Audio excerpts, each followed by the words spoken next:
Hello, everybody, and welcome back to What's the Word?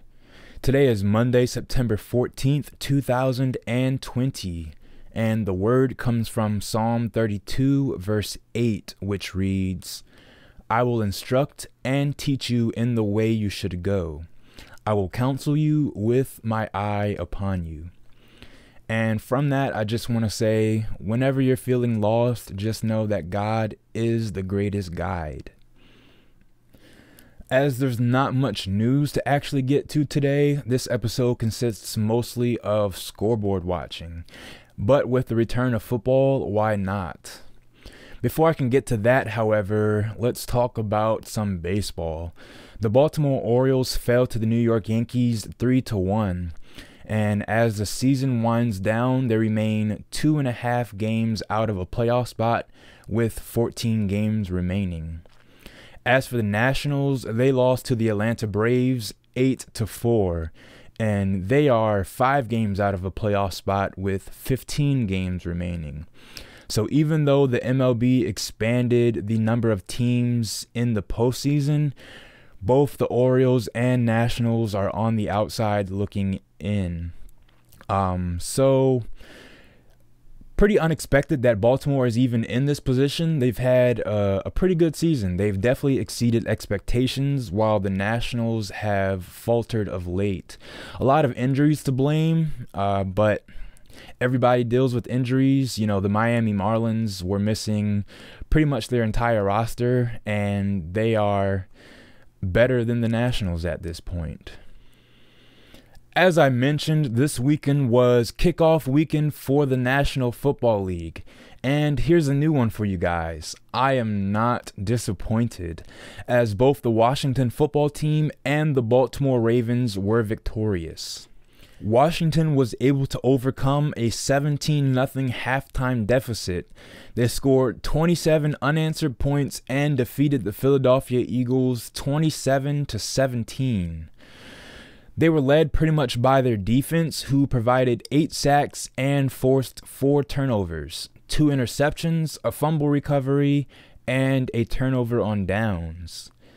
As for rookie phenom and number 2 overall pick Chase Young, he recorded a strip sack and looked pretty impressive in his debut.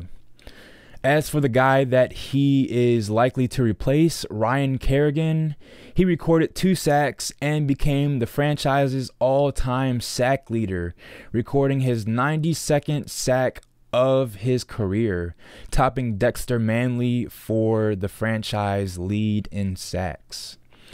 Offensively, the team didn't look the greatest, but they came out and had a strong second half, thanks in most part to good field positioning provided by the defense. Running back Peyton Barber ran for 2 touchdowns, including the game winner, which was set up by Riverboat Ron. Washington's new coach Ron Rivera showed the nation's capital why his nickname is Riverboat, deciding to go for it on 4th and 1 with the score tied midway through the 4th quarter. Washington was able to convert, and Peyton Barber capped off the drive with the touchdown. The Burgundy and Gold would go on to add a field goal and win by a score of 27-17, as I mentioned. Next up for Washington is a trip to Arizona for a 1 p.m. battle against the Arizona Cardinals and Kyler Murray. As for the Baltimore Ravens, they defeated the Cleveland Browns 38-6. On defense, they set the tone early as Marlon Humphrey intercepted a pass from Baker Mayfield on the Browns' very first drive. Lamar Jackson looked like the reigning MVP with much improved accuracy. He went 20 for 25, throwing for 3 touchdowns, including 2 to Mark Andrews, who snagged one of them with a ridiculous one-handed catch. Rookie running back J.K. Dobbins ran for 2 touchdowns, becoming the first Ravens rookie to run for a touchdown in his NFL debut. The Ravens' first-round pick, Patrick Queen, forced the fumble, and the Ravens just dominated all around. Next up for them is a trip to Houston to face the Texans. That game will be next Sunday at 4:25.